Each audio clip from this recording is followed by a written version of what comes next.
स्वागत है आपका बिजनेस दिस वीक में। बाजार में घबराहट बढ़ रही है, निवेशकों का बुरा हाल है, नुकसान बढ़ रहा है। इन सबके बीच में बीता हफ्ता कैसा रहा बाजार के लिए और नोटबंदी के फैसले से अब तक बाजार ने क्या क्या देखा, उस पर हम बात करेंगे। साथ ही निवेशकों का घबराना कितना जायज है, इस पर एक्सपर्ट से बात करेंगे। लेकिन पहले देखते हैं कि बीता हफ्ता बाजार के लिए आखिरकार कैसा रहा है। एक और खराब हफ्ता, लगातार चौथे हफ्ते हमने गिरावट देखी है और क्लोजिंग के लिहाज से अगर हम बात करें तो बाजार 6 महीने के निचले स्तर पर आ चुका है। इस हफ्ते भी बाजार ने करीब 2.5% गंवाए हैं। सेंसेक्स 668 अंक टूटा है और अगर निफ्टी की हम बात करें तो निफ्टी में भी तेज गिरावट हमने देखी है, करीब 222 अंकों की गिरावट है और यहां भी करीबन 0.3% की गिरावट देखने को मिली है। यह दिग्गजों का हाल था। अगर छोटे और मझोलों की बात करें तो गिरावट वहां पर भी है, बल्कि मिड कैप करीब 2.5% टूटा है। लेकिन सबसे बुरा हाल माना जाता है कि छोटा शेयर मतलब छोटे निवेशक का एक्सपोजर ज्यादा रहता है, ऐसा माना जाता है। लेकिन देखिए हुआ क्या है, सबसे ज्यादा नुकसान छोटे निवेशकों को हुआ, स्मॉल कैप में हुआ। करीब 5% इस हफ्ते स्मॉल कैप इंडेक्स भी टूटा है। अगर एक नजर डालें कि नोटबंदी का जो फैसला हुआ था 8 नवंबर को मार्केट की क्लोजिंग के बाद हुआ था, तब से अब तक बाजार कैसा रहा है। 8/11 से अब तक सेंसेक्स पिछले 10 दिन में 5% से ज्यादा टूट चुका है और निफ्टी भी 5.5% टूट चुका है। नोटबंदी के बाद से बाजार में जो डर पैदा हुआ वो अभी तक जा नहीं रहा है। अगर हम एक नजर डालें कि इस हफ्ते वो कौन से सेक्टर्स थे जहां पर सबसे ज्यादा मार पड़ी है, और पहले स्टॉक्स की हम बात करते हैं। ये वो स्टॉक्स है जहां पर सबसे ज्यादा गिरावट हमें देखी है। Ambuja cement, Tata Motors, DVR, Tata steel और जी एंटरटेनमेंट ये हफ्ते के सबसे बड़े फिसड्डी साबित हुए। सबसे ज्यादा नुकसान निवेशकों को हुआ है। अंबुजा सीमेंट में हालांकि एक बेहतर खबर भी आई थी कि लाफार्ज होलसेल उसकी हिस्सेदारी यहां पर बढ़ी है, करीब 1.5% उसने हिस्सेदारी बढ़ाई है। 61.62% जो उसकी आखिरी स्टेक का जो अपडेट है एक्सचेंज के पास ये वो है और उसमें करीब 1.5% बढ़ा दिया है। टाटा मोटर्स, डीवीआर, यहां पर एक तो साइरस मिस्त्री के साथ विवाद लगातार बढ़ रहा है। इंडिपेंडेंट डायरेक्टर्स कुछ आधे साइरस मिस्त्री के साथ हैं, कुछ टाटा सन्स के साथ है, तो इन सारे विवाद में कहीं ना कहीं निवेशक कंफ्यूज हो रहे हैं। इसके अलावा टाटा स्टील की अगर बात करें तो टाटा समूह में जो कंपनी की क्रॉस होल्डिंग है टाटा स्टील की, उसको लेकर विदेशी निवेशकों ने आपत्ति जताई है। और सिर्फ आपत्ति जताई नहीं बल्कि एक खत लिखा है, जो इंडिपेंडेंट डायरेक्टर्स हैं उनको खत लिखकर इस क्रॉस होल्डिंग पर ऐतराज जताया है। यह करीबन 12% टाटा स्टील भी टूटा है। जी एंटरटेनमेंट में भी करीब 12% की गिरावट हमने देखी है। लेकिन कुछ स्टॉक्स ऐसे भी हैं जहां पर काफी एक अच्छी हमने बढ़त देखी है, बावजूद इसके कि बाजार में इतना पैनिक था, इतनी क्लोजिंग थी, लेकिन यहां पर अच्छी खासी हमने देखी है, बढ़त देखने को मिली है। बैंक ऑफ बड़ौदा देखिए करीबन 7.5% ऊपर हुआ है। सन फार्मा में 3.5%। एनटीपीसी और पावर ग्रिड यानी तूफान के वो चिराग हैं जो इस तूफान में भी डट के खड़े हैं। बैंक ऑफ बड़ौदा बहुत अच्छे नतीजे आए, 4 गुना मुनाफा बढ़ा दूसरी तिमाही में, जिसके बाद अच्छी खरीदारी बाजार की पैनिक सेलिंग में भी हमने इस स्टॉक में आते हुए देखी है।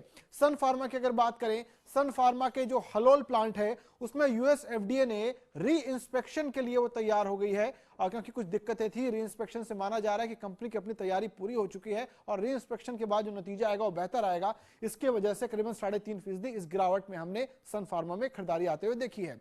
एनटीपीसी में भी अच्छे नतीजों का सहारा रहा। कंपनी की लागत भी घटने का अनुमान लगाया जा रहा है कि आने वाले वक्त में कोयला सस्ता मिलेगा, इसका भी एक फायदा इसको मिला। पावर ग्रिड के भी शानदार नतीजे आए, इस वजह से यहां पर भी हमने खरीदारी देखी है।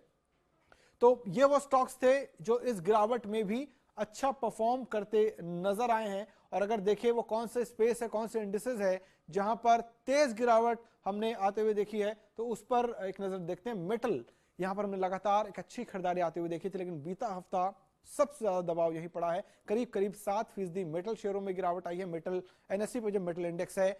कंज्यूमर ड्यूरेबल्स की अगर बात करें, यहां पर 6.25% की। एफएमसीजी और बैंक, यहां पर भी एक बड़ी गिरावट हमने देखी है। एफएमसीजी के लिए माना यह जा रहा है क्योंकि कंजम्पशन में अब कुछ कमी आएगी नोटबंदी की वजह से, उसका असर है। और अगर बैंकों की बात करें तो इनिशियली माना जा रहा था बैंकों के लिए बहुत अच्छा पॉजिटिव है, लेकिन फिलहाल बैंकों के लिए अपना इंफ्रास्ट्रक्चर और उसकी एक दिक्कत है, जिसकी वजह से हमने करीबन 4% तक की गिरावट यहां पर आते हुए देखी है। अब मार्केट कैप देखिए, एक हफ्ते में निवेशकों का क्या नुकसान हुआ। करीब 7 लाख करोड़ रुपए बाजार से साफ हो गए। 8 नवंबर को यानी जिस दिन नोटबंदी का डिमोनेटाइजेशन का फैसला आया था, 500 और 1000 के नोट बंद करने का फैसला आया था, बीएसई पर मार्केट कैप थी 1,11,000 करोड़ और अब मार्केट कैप रह गई है 1,04,000 करोड़, यानी करीब करीब 7 लाख करोड़ निवेशकों के साफ हो गए हैं। तो साफ तो हो गए, लेकिन जो कंफ्यूजन है वो साफ नहीं हुआ है, ये डर साफ नहीं हुआ है कि आखिरकार अब बाजार में करना है तो क्या करना है। और इसी पर हम बात करेंगे। हमारे साथ आर्म रिसर्च के अवनली रूपानी मौजूद हैं। और स्वागत है आपका। बहुत सिंपल सवाल है, बाजार नोटबंदी से घबरा क्यों रहा है, क्यों इतना पैनिक है? 7 लाख करोड़ एक हफ्ते में साफ हो गए और बाजार 6 महीने के लो पर आके खड़ा हो गया है।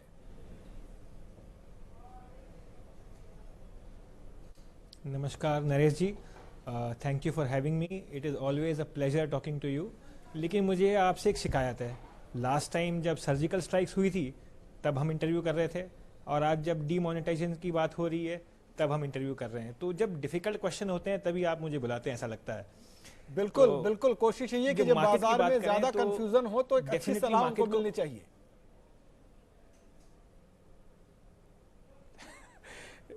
पता नहीं कि हम दर्शकों को अच्छी सलाह दे पाएंगे या उनको और फर्दर कंफ्यूज कर देंगे आगे, लेकिन कोशिश ये रहेगी कि जो हमारी समझबूझ है, जो प्रोसेस ऑफ थिंकिंग है, वो हम लोगों तक पहुंचाए। अगर आप ऑन द फेस ऑफ देखें तो बाजार ने थम्स डाउन दिया है डीमोनेटाइजेशन को, जबकि सभी जितने एनालिस्ट हैं बहुत ज़्यादा प्रोत्साहित थे, खुश थे जब ये एक्शन लिया गया। उनको बहुत लगा कि लॉन्ग टर्म में डेफिनेटली इकोनॉमी को बहुत फ़ायदा होगा, और वाइट इकोनॉमी जब ग्रो होती है तो डेफिनेटली फाइनेंशियल सर्विसेज को बेनिफिट होता है, मार्केट को बेनिफिट होता है। तो उसके बहुत सारे जो मल्टीप्लायर इफेक्ट्स आने वाले दिनों में होने वाले हैं पॉजिटिव, उस पर अच्छा डिस्कशन हुआ। लेकिन कहीं ये जो पॉजिटिव्स हैं वो आने वाले फ्यूचर में हैं, लेकिन नियर फ्यूचर में कहीं गाड़ी गड़बड़ा गई है और उसका इम्पैक्ट हम देख रहे हैं। मार्केट ने इसे थम्स डाउन दिया है, बहुत ही वरिंग साइन है, क्योंकि जो कंजम्पशन बेस्ड बिजनेसेस हैं उनको बहुत ज़्यादा इफेक्ट होते दिख रहा है, और उस पर हम विस्तार से बात करेंगे। मैंने 4 सेक्टर में जो मेन सेक्टर्स हैं उनके प्रमोटर्स से, उनके बिजनेस हेड से बात की है, और मैं आपके व्यूवर्स के साथ वो डेटा शेयर करना चाहूँगा। जैसे सीमेंट इंडस्ट्री के अंदर में क्या हो रहा है, पेंट इंडस्ट्री में क्या हो रहा है, जो माइक्रो फाइनेंस इंडस्ट्री है, जो एनबीएफसी जो बहुत हॉट सेक्टर था वहाँ पे क्या हो रहा है, और रियल एस्टेट सेक्टर में क्या हो रहा है। तो आने वाले टाइम में आई एक्सप्लेन यू कि इन सेक्टर्स पे क्या इम्पैक्ट आया। बिल्कुल, हम उन पर भी आते हैं, लेकिन फिलहाल क्योंकि बाजार में हम एक माहौल बहुत इस वक्त खराब है, बाजार में पैनिक बहुत ज्यादा है, ये समझना चाह रहे हैं कि हर कोई ये सवाल पूछता है कि आखिरकार ये जो विदेशी निवेशक हैं, जो एफआईआईज है, वो इतनी सेलिंग कर क्यों रहे हैं? एफआईआईज की ओर से काफी सेलिंग हुई है। देखिए, यही एक असमंजस की सिचुएशन है कि जब एक तरफ आप कहते हैं कि इकोनॉमी बेटर होने वाली है, लॉन्ग टर्म फ्यूचर इंडिया का अच्छा होने वाला है, और आप इमीडिएट में पैनिक कर रहे हैं, तो ये दोनों सिचुएशन एकदम ऑपोजिट रिएक्शन में आ रही है। आप कह कुछ रहे हैं और कर कुछ रहे हैं। और अगर आप एफआईआई के आंकड़े देखें तो लगातार उन्होंने बाजार में ट्रंप की जो विक्ट्री आनी थी उससे पहले ही सेलिंग शुरू कर दी थी, और जैसे ही डीमोनेटाइजेशन आया है वहाँ और इंटेंसिफाई उन्होंने अपनी सेलिंग कर दी है। मुझे यहाँ पे ऐसा मेरा पर्सनल मानना है कि ये जो सेलिंग हो रही है ये एक्चुअल एफआईआई बेस्ड सेलिंग नहीं होकर ये शायद पीनोट्स बेस्ड सेलिंग बाजार में हो रही है, क्योंकि एक पीनोट ही ऐसा एक सेगमेंट है जो ग्रे एरिया है मार्केट का, जिसके अगर आप कहें तो ये आपके करप्शन और ब्लैक मनी के साथ लिंक्ड होने की संभावना बताई जाती है कि जो इन्फ्लुएंशियल लोग हैं वो अपना पैसा यहाँ से बाहर ले जाते हैं, साइप्रस ले जाते हैं, मॉरिशस ले जाते हैं, और वहाँ पे through FII account, P note, promissory note के थ्रू इंडियन मार्केट में इन्वेस्ट करते हैं। तो शायद उनको ये घबराहट हो गई है कि अब क्योंकि 500 और 1000 की नोट बंद कर दी गई है, आने वाले दिनों में अगर पी नोट्स के ऊपर भी कोई फर्दर एक्शन अगर गवर्नमेंट का आता है, क्योंकि रियल पैसा, रियल ब्लैक मनी और करप्शन का पैसा ये पी नोट्स के फॉर्मेट में इंडिया से बाहर ऑलरेडी निकल चुका है, तो अगर उनके पर कोई क्रैकडाउन आता है तो बहुत बड़ी सेलिंग बाजार में आ सकती है। आपने वाकई मुझे लग रहा है कि ये जो एफआईआई के नंबर्स हैं इसमें मेजर सेलिंग जो है, ये ऐसा मेरा पर्सनल मानना है। आपने पी नोट्स की कैसे नब्ज छेड़ दी, इसके पहले भी हमने बाजार को टूटते हुए देखा है, बहुत तेजी से टूटते हुए देखा है। जब चिदम्बरम साहब थे, मुझे याद है, पी नोट्स पर सिर्फ एक बयान ने बाजार को बिल्कुल नर्वस कर दिया था, और आप कह रहे हैं कि यहाँ पर कुछ एक्शन हो सकता है, तो शायद ये बाजार के लिए और बड़ी चिंता होगी, उस पर भी हम आएंगे। और लेकिन एक बार निवेशकों को ये बताएं कि नोटबंदी के बाद से जो बाजार लगातार झटके पर झटके दे रहा है, आइए समझते हैं कि आखिरकार बाजार में इतनी मायूसी है तो क्यों है, और अगर नोटबंदी वाकई में काले धन के खिलाफ मास्टर स्ट्रोक है तो फिर इसके गिरने की वजह आखिर क्या है।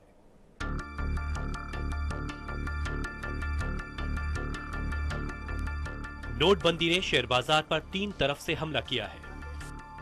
डीमैट अकाउंट में पैसे नहीं है, बिक्री घटने से कंपनियों के शेयर भी गिरे, कच्चे में सौदे की कमी। दरअसल हर एक चीज खरीदने के लिए पैसा चाहिए। शेयर बाजार भी इससे अलग नहीं है। नोटबंदी की वजह से निवेशक अपने डीमैट अकाउंट्स में रुपए नहीं डाल पा रहे हैं। बड़े नोट बैन होने से मार्केट में निवेश करने वालों के पास कैश कम है। जिनके पास पर्याप्त नकदी है वो भी भीड़ भाड़ के कारण बैंक जाकर खाते में पैसे नहीं जमा करवा पा रहे। नतीजा ये हुआ कि शेयर बाजार में लिक्विडिटी बुरी तरह से घट गई है। कैश की कमी से कंपनियों की बिक्री में भी गिरावट आ गई है। दरअसल नकदी की कमी की वजह से लोगों ने खरीदारी रोक दी है। एफएमसीजी, आईटी और पेंट कंपनियों की बिक्री में भारी कमी देखी जा रही है और इसका असर उनके स्टॉक्स पर पड़ रहा है, जिसकी वजह से नेगेटिव सेंटीमेंट हावी होता जा रहा है। कहानी यही खत्म नहीं हो जाती। शेयर बाजार में अवैध रूप से कच्चे में सौदा करने वालों की भी कमी आ गई है। नकदी की कमी की वजह से मार्जिन कैश में देकर दूसरे के डीमैट अकाउंट से सौदा करने वाले धीरे धीरे बाजार से गायब हो गए और शेयर बाजार में सौदे कम हो रहे हैं। बाजार को इंतजार है उस वक्त का जब नकदी की समस्या निपटे और अपनी रोजमर्रा की जरूरतें पूरी करने के बाद लोग निवेश के लिए शेयर बाजार का रुख करें। Team news world India. Anil, एक बार वापस सवाल मेरा आपसे यही है, क्योंकि अब इन्वेस्टर ये जानना चाहता है कि गिरावट तो बहुत हो गई, लेकिन क्या ये काफी हुई या और गिरावट बाकी है? देखिए, इसके लिए आपको इंडस्ट्री को समझना पड़ेगा। देखिए, मैंने जब पेंट इंडस्ट्री से बात की तो उनका ऐसा कहना है कि 40% ऑफ द सेल उनका कम हो गया है लास्ट एक हफ्ते के अंदर में। और ये क्यों हुआ? क्योंकि पेंट की कंपनी जो है वो अपने डीलर को तो चेक में पैसा लेती देती है, लेकिन डीलर जो ओवर द काउंटर माल बेचता है, ठीक है, वो कैश में बेचता है। तो अब उनके पास ना क्रेडिट कार्ड की मशीन है, ना वो चेक एक्सेप्ट कर रहे हैं ग्राहक से, क्योंकि ये तो सिस्टम ही नहीं रही है। तो उसकी वजह से वहाँ पे उनके सेल्स में 40% तक का इम्पैक्ट आ गया। तो आप ये समझिए कि अगर 40% का सेल्स में इम्पैक्ट आ रहा है तो प्रॉफिटेबिलिटी पे कंपनी में जब Q3 के नतीजे आएंगे जनवरी के बाद तो कितने खराब नतीजे आएंगे। कहीं ना कहीं बाजार इसको सेंस कर रहा है। अगर आप सीमेंट की बात करें तो सीमेंट का जो पर बैग प्राइस था 180-190 रुपया चल रहा था, वो आज गिरकर 150 रुपए के आसपास आ गया है। तो आप देखिए, इतना बड़ा इरोजन जब बेसिक कमोडिटी के अंदर में आता है, जहां 5-10 रुपया पर बैग के हिसाब से उनकी प्रॉफिटेबिलिटी डिसाइड होती है, तो आप आने वाले दिनों में देखिए सीमेंट शहरों में लगातार सेलिंग बनी है और आगे भी मुझे लग रहा है बनी रहेगी। अगर आप माइक्रो फाइनेंस कंपनीज की बात करें या जो फाइनेंस का काम करते हैं उनसे अगर बात करें तो 60% ऑफ उनके जो कंज्यूमर्स हैं जो उनसे लोन लेते हैं, ठीक है, वो कैश में रिटर्न करते हैं, कैश में अपनी EMIs भरते हैं। तो अब वो कैश में अपना EMI भर नहीं पाएंगे, तो ये पूरा जो बिजनेस मॉडल है NBFC का वो कहीं खतरे में जाते दिख रहा है। और 65% बहुत बड़ा नंबर होता है किसी भी कंपनी के लिए, ये इसको ध्यान में रखना चाहिए। तो अगर आप रियल एस्टेट की बात करें, रियल एस्टेट में से तो जैसे हवाई निकल गई है पूरी, जैसे यहाँ कंटिन्यू कीजिए, हाँ कंप्लीट कीजिए। तो अगर आप रियल एस्टेट की बात कर, हाँ रियल एस्टेट की जब बात करते हैं तो जो कैश ट्रांजैक्शन होते हैं तो कंप्लीटली बंद हो जाएंगे, ठीक है।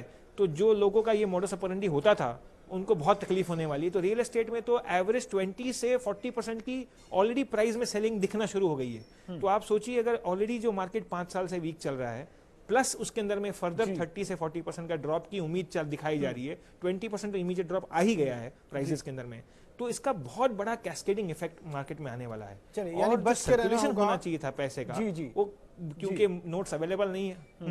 बिल्कुल, ये बड़ी चिंता है, नोट्स अवेलेबल नहीं है और इसी का असर दिखेगा।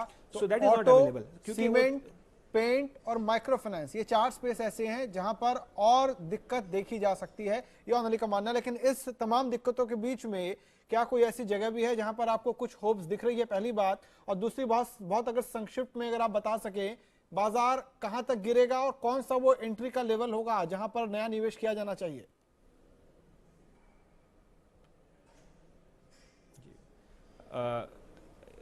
नरेश जी, जो सेक्टर्स आने वाले दिनों में थोड़ा इस खराबी में बेटर परफॉर्म कर सकते हैं वो मेटल सेक्टर हो सकता है, वहाँ पे अच्छे परफॉर्मेंस की उम्मीद है। और जो दूसरा सेक्टर बेटर परफॉर्म कर सकता है वो फार्मा कर सकता है। ये दो सेक्टर हमारे एनालिसिस के हिसाब से इस क्राइसिस में शायद सेफ हेवन हो, और इसके अंदर में आप देख सकते हैं। अब मार्केट का नीचे का लेवल प्रिडिक्ट करना बहुत ही डिफिकल्ट होता है। जो हिसाब से बाजार में सेलिंग आई है, ठीक है, यहाँ ये थमने का नाम नहीं ले रही। तो एक चीज़ तो एविडेंट है कि 8000 का लेवल तो आराम से निकल जाएगा। तो ये लास्ट जो उनका नेक्स्ट सपोर्ट जो लेवल आता है वो 7700 के आसपास आता है, और उसके बाद भी अगर ये सेलिंग मेंटेन रहती है तो 75-7600 के आसपास ही इंडिया में मेजर सपोर्ट आएगा। लेकिन ये सपोर्ट सैक्रोसैंड सपोर्ट्स नहीं है, ये आगे पीछे हो सकते हैं। इसका कारण है क्योंकि जैसी Q3 के नंबर आएंगे, ठीक है, और वो उसके बाद एक क्लियर पिक्चर निकल के आएगा कि रियल इम्पैक्ट क्या हुआ है नंबर्स पे। और दूसरी जो इंपॉर्टेंट इवेंट होगी, जो 1 फरवरी को यूनियन बजट दिया जाएगा, मुझे लगता है अभी पूरी मार्केट जो है वो ये देखना चाहती, क्लैरिटी देखना चाहती है कि बजट में क्या होगा। तो अभी मैक्सिमम डिसीजंस पोस्टपोन हो जाएंगे आपके 15 जनवरी तक।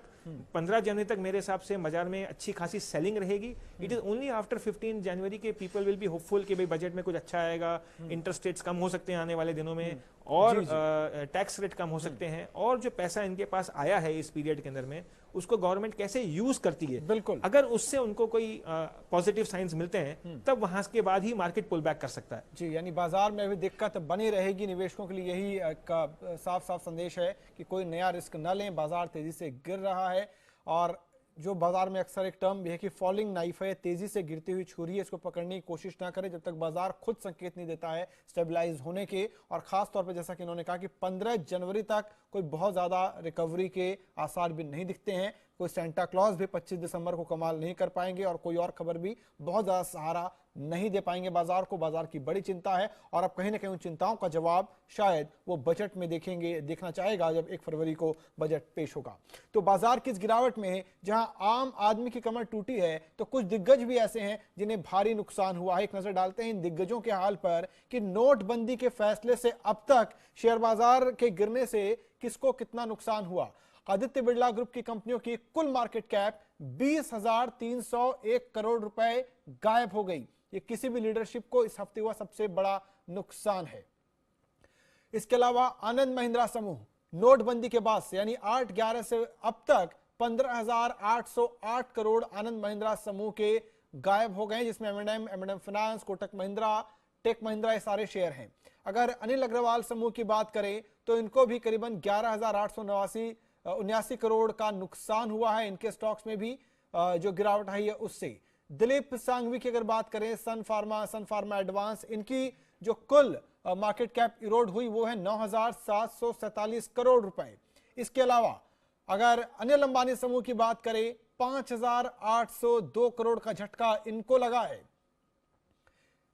केपी सिंह डीएलएफ, इस समूह में एक ही कंपनी, 5,778 करोड़ सिर्फ डीएलएफ की वजह से इसके मार्केट कैप में नुकसान हुआ है। अदी गोदरेज समूह की अगर बात करें, यहां पर भी करीब 5,500 करोड़ का नुकसान हुआ है। यानी जो करीबन हमने कहा कि करीब 7 लाख करोड़ जो निवेशकों के गायब हुए, उसमें जो बड़ी गिरावट है, मेजर सेटबैक कहां पे है, कहां सबसे ज्यादा प्रेशर पड़ा है, वो हमने आपको बताया।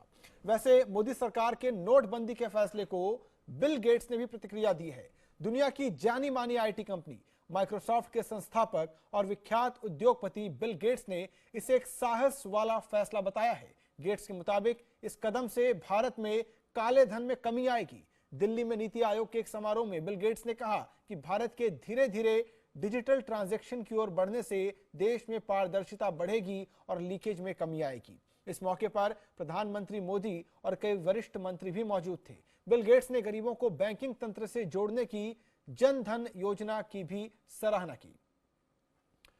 और नोटबंदी के बाद मध्य प्रदेश की बिजली कंपनियों के खाते में करोड़ों रुपए जमा हो गए। पूरे प्रदेश में 5 दिन में करीब 371 करोड़ की राशि बिजली बिल के रूप में जमा हुई है। यह सामान्य दिनों से 71 करोड़ ज्यादा है। बिल जमा करने के मामले में भोपाल पहले, इंदौर दूसरे, जबलपुर की बिजली कंपनी तीसरे स्थान पर रही।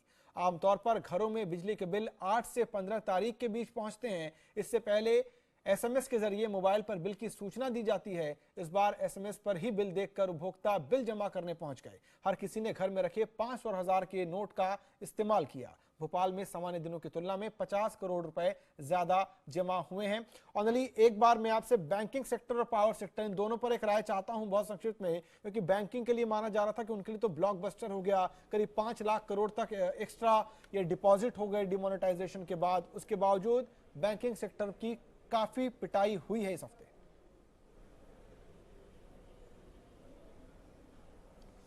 हाँ नरेश जी, इसको दो अलग अलग एस्पेक्ट में देखना पड़ेगा। जो सिक पीएसयू हो गई थी जिनमें बहुत तकलीफ थी, जहाँ हाई एनपीए लेवल्स थे, जैसे स्टेट बैंक ऑफ इंडिया है, बैंक ऑफ बड़ौदा है, ये कंपनीज को बहुत ज़्यादा फायदा हुआ क्योंकि उनको बहुत बड़ी राहत मिली है बिकॉज ऑफ डीमोनेटाइजेशन। लेकिन जो प्रोफेशनली रन बैंक्स थे जैसे एचडीएफसी, आईसीआईसीआई, येस बैंक, जो बड़ी प्राइवेट बैंक्स थी, उनको डीमोनेटाइजेशन से इतना बड़ा कोई फायदा नहीं हुआ है, क्योंकि उनके लिए तो तकलीफ हो गई है कि अब उनके पास इतना ज़्यादा कैश हाथ में आ जाएगा, ठीक है, और उसका जो उनका स्प्रेड है, जो जिसको कहते हैं नेट इंटरेस्ट इनकम और नेट इंटरेस्ट मार्जिन, जो जनरली 3% के आसपास होता है, क्योंकि अब अगर वो रिवर्स रेपो में वापस पैसा आरबीआई को कर देते हैं तो उनको वहाँ 1% मिलेगा, तो उनकी जितनी भी रेशोज हैं, परफॉर्मेंस रेशोज है, वो बहुत बुरी तरह खराब हो जाएगी, क्योंकि इतनी जल्दी क्रेडिट ऑफटेक होने वाली नहीं है जितना पैसा उनके पास आज हाथ में आ रहा है। तो इसीलिए ये बैंक्स को के बैलेंस शीट पे थोड़ा प्रेशर रहेगा, they are not performing so well. और आप विज़ावी रिवर्स देखिए पीएसयू बैंक्स को, जिनकी हालत बहुत खराब थी, उनके लिए तो ये बहुत ही सुनहरा मौका रहा है, और दे आर कैपिटलाइजिंग, बहुत सारे एनपीए अकाउंट में उनको पैसे मिल रहे हैं, बहुत जहाँ उनको उम्मीद नहीं थी जहाँ से पैसा आ सकता है वहाँ पैसा डिपॉजिट हो रहा है, so they are getting cash surplus. यानी लॉन्ग टर्म के लिए एक इन्वेस्टमेंट वहां पर बन सकता है। साथ ही आपको बताएं कि आने वाले दिनों में बैंक लोन पर ब्याज दरों में कमी कर सकता है। दरअसल नोटबंदी के बाद से बैंकों के पास रकम जमा करने की एक होड़ सी लगी है। एक आंकड़े के मुताबिक बैंकों के पास अब तक करीब 5 लाख करोड़ रुपए जमा हो चुके हैं और आने वाले दिन में यह आंकड़ा और भी बढ़ेगा। तमाम समस्या से जूझ रहे बैंकों के लिए यह रकम काफी राहत लेकर आई है। प्रोजेक्ट्स की फंडिंग और ब्याज दरों को कम करने की समस्या अब उन्हें नहीं होने वाली। बैंक अब आसानी से अपनी ब्याज दर कम कर सकते हैं क्योंकि उनकी कॉस्ट ऑफ फंडिंग भी कम होगी। कई बैंकों ने जमा पर भी अपनी ब्याज दरों में 1% तक कमी की है। एफडी पर ब्याज दरों में कमी का मतलब है कि बैंक अब लोन की दरों में भी कमी करने के लिए कदम उठाने वाले हैं और अब बिल्कुल पर्याप्त एक सही माहौल बन रहा है। आपको दिखाते हैं कि जमा पर ब्याज दरों में अलग अलग बैंकों ने कितनी कमी की है। आईसीआईसीआई ने 15 बेसिस पॉइंट यानी 0.15%, एचडीएफसी ने 0.25% और एसबीआई ने 0.15% डिपॉजिट पर रेट्स घटाए हैं, यानी यहां पर आपको अब कम इंटरेस्ट मिलेगा। तो साथ ही बैंकों की कॉस्ट जो है, लागत है फंडिंग की, वो भी घटेगी।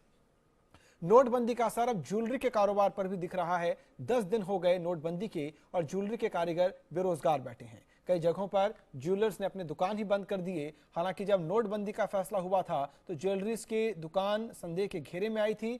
काला धन लेकर सोना बेचने के आरोप भी लगे, लेकिन अब पुराने नोट नहीं चलने की वजह से इनका कामकाज ठप पड़ गया है।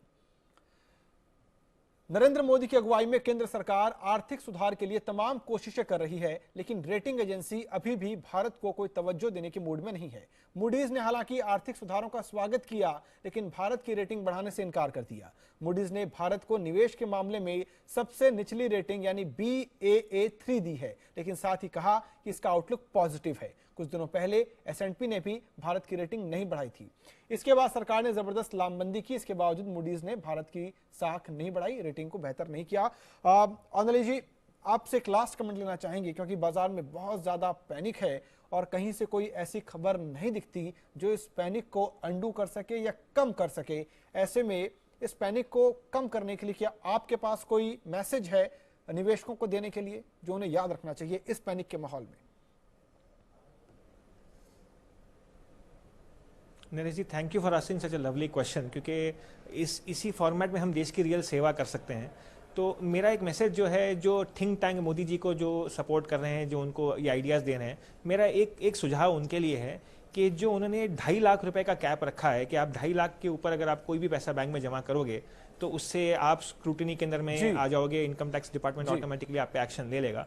मेरी एक रिक्वेस्ट उनसे ये है कि ये जो 2.5 लाख का कैप है उसको आप रिलैक्स कर दीजिए, इसको फीड मत कीजिए। आप फ्रीली अलाउ कीजिए लोगों को अपना पैसा बैंक में जमा करने के लिए, क्योंकि अब क्या हो रहा है कि क्योंकि आपने वहां पे बहुत स्ट्रिक्टनेस दिखाई है, तो बहुत सारे फ्रॉडस्टर्स, जुगाड़ू लोग अलग अलग स्कीम लेके बाजार में आ गए हैं, अलग-अलग स्कीम बाजार में ला रहे हैं, तो बाजार का बेहतर है कि माहौल खराब हो गया है। वो लिमिट डिपॉजिट की हटनी चाहिए, तब बैंकों का वाकई में फायदा होगा, देश का भी फायदा होगा। कोई लिमिट मत लगाइए, जिसके पास जितना पैसा उसको जमा करने दीजिए, ये ऑनली का सजेशन है और एक अपील है। फिलहाल इस शो में इतना ही, लेकिन आप देखते रहिए न्यूज़ वर्ल्ड इंडिया। नमस्कार।